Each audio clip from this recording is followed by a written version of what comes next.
where news comes first. This is WECT News at midday, streaming live on WECT.com and the WECT News app.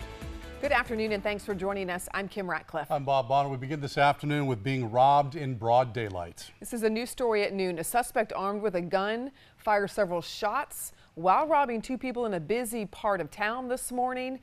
The robbery happened about 9:30 near several businesses on South College Road near Bragg Drive in Wilmington. Now, according to police, shots were fired during the robbery, but no one was hurt.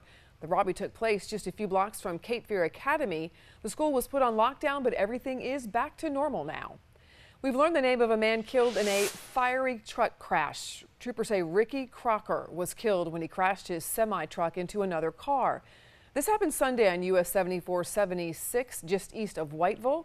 Crocker's truck went off the road, crashed into the woods and caught fire. He died at the scene. The driver of the car was not hurt. Now you're going to have to wait to give your input on using your money to bring a manufacturing plant back to the Port City. National Gypsum wants to reopen its plant here in Wilmington after leaving almost a decade ago. But they want New Hanover County and the city of Wilmington to pay more than $500,000 in incentives first. The city announced just a short time ago the public hearing is no longer on tonight's agenda. Yesterday, county commissioners decided to table the vote after concerns over formaldehyde emissions. Now, both county and city leaders say they'd rather know all the facts before shelling out thousands of dollars to bring that company back. It'd be good to find out if they had a clean operation back then and learn something from their past history. I understand they may have some new technology, environmental technology they want to bring in. We need to know what that is, and so we know just what we would be getting into. Both City Council and County Commissioners pushed the vote back 30 days, or it'll go even longer if needed. Well, tonight, school leaders will soon decide where hundreds of kids will go to school next fall, but there's still time to give your input on the latest plans for New Hanover County schools. Tonight, the Board of Education is holding a redistricting work session. Two plans have been combined, and the assistant superintendent is expected to present that at the meeting. Now, when the final plan is approved, families will get a letter in March with their students' new school assignment. If you'd like to go to give your input, the meeting is tonight at 5:30 at the Board of Ed Center on 13th Street. Also tonight, you can get a closer look at plans for a new middle school, an informational meeting about the plans for the new Town Creek Middle School in Brunswick County, all part of a school bond approved in 2016. If you'd like to check out these plans, head to Town Creek Elementary tonight at 6. Well, some major upgrades on the way for one of our area beach towns. It's Curie Beach. Town Hall and police buildings are in the works of being renovated there. And today, members of the town council broke ground for a brand new fire station. It's all part of a project that's expected to take about a year to complete. Buzz upgrades said to meet the town's needs for the next 25 years moving forward. Craig Blazinski is the town's mayor. He says this is just the beginning of a lot of growth for Curie Beach. This is a beginning. It's not the answer to all of it, but this is a beginning to that. And hopefully this is going to see us through the surge. And if it can service everything when we're complete, well, then the next council can decide what has to be done. The town's traffic and parking layout will also be redesigned. It'll add about 48 more parking spaces for residents, visitors, as well as staff to that beach town. A warm day is developing, so let's get you to the beach. Your North Motors First Alert Skycam from Wrightsville Beach, showing a nice mix of sun and blue sky and clouds. And if you look closely, there's a haze and fog layer over the cold ocean. But of course, this was a lot more in our face, this fog, just a couple of hours ago. A vastly improved fog situation here at noon. Temperatures taking off as a result of the solar energy. South breezes not hurting the cause. We're in the 70s and we're likely to stay there. These are forecast highs today, tomorrow, Thursday. Your Wilmington zone on the WECT weather app, a far inland zone like Burgaw, Elizabethtown, Whiteville represented with the middle graph. Beach zones, a little cooler, but still miles ahead of average for February standards. Do we cool down for the weekend? I'll address that, yay or nay, in your 7-day planning forecast coming up. All right, again, as that investigation into the deadly high school shootings in Florida continues, now a number of states are seeing calls for more gun control across the board. That includes here in North Carolina, where lawmakers are proposing several changes to gun laws. Griff Jenkins has the details this afternoon from Washington. A clear picture is emerging of the lone suspect in the Stoneman Douglas High School shooting, 19-year-old Nicholas Cruz. And there were a number of red flags that should have prevented him from owning a gun. And while Congress remains deadlocked on any new gun control legislation, a number of states are considering new bills, including Florida, where lawmakers are preparing a package that would include raising the minimum purchasing age to 21 and create a waiting period before buying any type of firearm. And Democrats in Arizona are hoping to introduce a similar bill, but theirs goes further, allowing law enforcement or family members to petition a court to remove guns from someone considered a threat.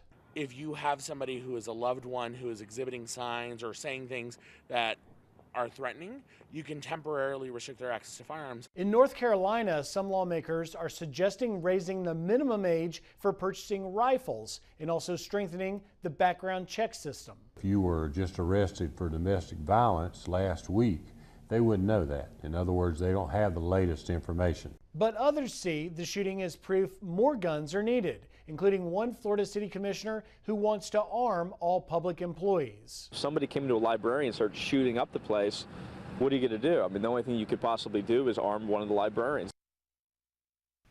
Students and staff from the high school in Florida will head to Tallahassee today ahead of a major rally planned for tomorrow. They hope to speak with lawmakers about school safety and gun control.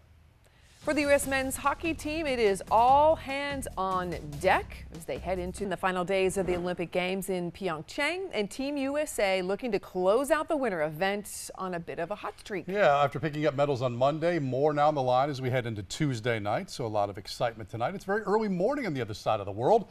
NBC's Jay Gray is in Pyeongchang with more. Hey there, Jay. Hey there, and good afternoon from Olympic Park. Showing a little love for our neighbors to the north. Team Canada geared today. Canada across the chest, but still Team USA in my heart. Let's start on the ice. Alex and Maya Shibatani, the Shib Sibs, really skating a perfect long program. They look dynamic on the ice. The judges agreed, and they grabbed the bronze medal. And we're so proud of each other, and we know that we've worked so hard, so the result is just, it's amazing. Britta Sigourney in the half pipe, she goes out of her mind big in her final run and grabs the bronze as well. It's such an amazing half pipe. It's so much fun. The men's hockey team 5-1 over Slovakia. They move to the quarterfinals. And later today, Lindsey Vonn on the slopes in the downhill. Should be a great prime time. We've got women's ice skating beginning. And in that, Brady Tennell, the come-from-nowhere U.S. national champion, making her debut on the Olympic ice. Should be fantastic to watch. That's it for now from Olympic Park. I'm Jay Gray. Back to you. All right, well, the post-hockey game handshake may be out at the Olympic Games. Officials now urging players to do the old fist bump to help stop the spread of norovirus. It's already sidelined a few of the athletes this Winter Games. Players, though, have said that handshakes could come back for the Elimination Games because it is a hockey tradition after all. Our Olympian Bobby Sanguinetti and Team USA on the ice Wednesday night just after 10, and that is in an elimination game. It's a quarterfinal meeting with the Czech Republic. All right, Team USA dropping back into 6th place overnight with a total of 12 medals. Norway continuing to lead that medal count with 29 overall medals. Germany in 2nd with 23. Canada in 3rd with 19 total medals. And the Netherlands rounds out the top 4 with 14 medals. Remember, catch your favorite games here on WECT. That coverage starts around 3 o'clock this afternoon. Taking medicine to a whole new level, new technology could change the way HIV is treated and possibly even cure it altogether. How it works, coming up. And with the Winter Games going on in South Korea, nothing winter-like here at home except for maybe the month on the calendar. Five weeks ago, I was sledding. When I leave today, I'm going to the beach. And according to Gannon, that is an option for the rest of the week. Chiefs up when we come back.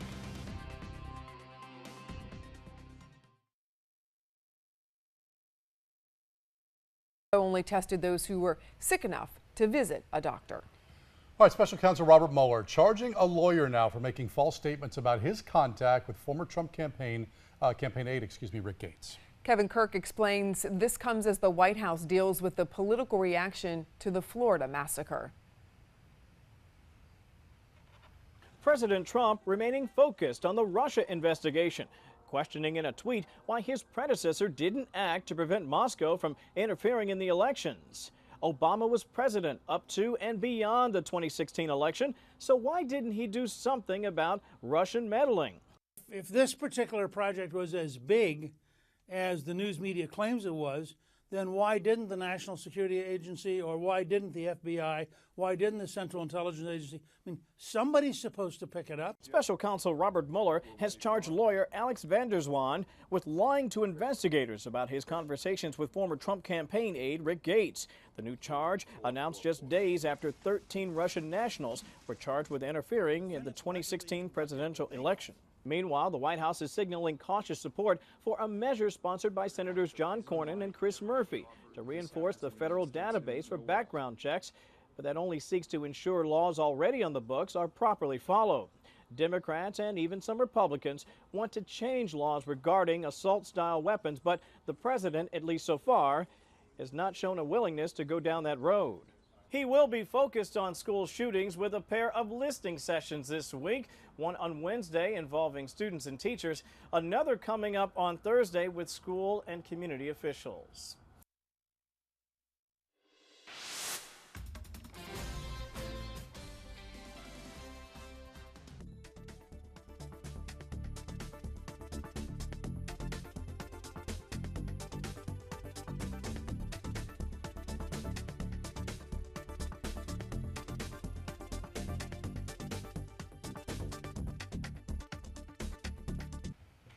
When you head outside later today to pick up your dog poo, think about reusable energy and a way to help the environment. Yeah, a guy in England has figured this one out. He's going to use fuel lanterns and he's going to fuel them with poo.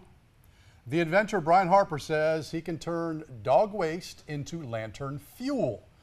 The goal to reduce the amount of waste in communities, and it also encourages dog owners to pick up after their pets because you can turn it into good stuff. He says 10 million tons of poo produced every year in the U.S. He needs to factor my backyard in, and that number will go up. It's actually a waste of a very valuable resource, apparently. You know, poo, wherever it's come from, is actually really valuable. And it's just a criminal waste for dog poo to be not used for something. Even poo in an English accent sounds good. Harper says he hopes to one day have the lanterns installed in parks all the way around the globe. And we are still celebrating National Love Your Pet Day because so many of you sent us pictures of your pets. So we want to try to share several of them right now. So take a look. We've got Rowdy and Leia sent in by Mike Kenny and Kobe sent in by Lisa Michelle, Bear, Ginny, and Brandy sent to us by Wanda Reynolds, and Boo sent to us by Karen Hamilton, Kenzie sent in by Sharon Rice, Lucy sent in by Carolyn Dolan, Zoe is Beth Knapp's dog, and then we have Ellie and Sassy from Lisa Bowie. Oh, your pets are absolutely gorgeous. We'd like to see more, though. You can post your pictures on the WECT Facebook page. We're going to plan to show them throughout the newscast this evening as well. Got some cats in there, too. Yes, seen cats. so far today. That's right. We don't discriminate. Just think how much energy those animals are providing us. It all goes full circle. It yeah, does. right. The circle of life.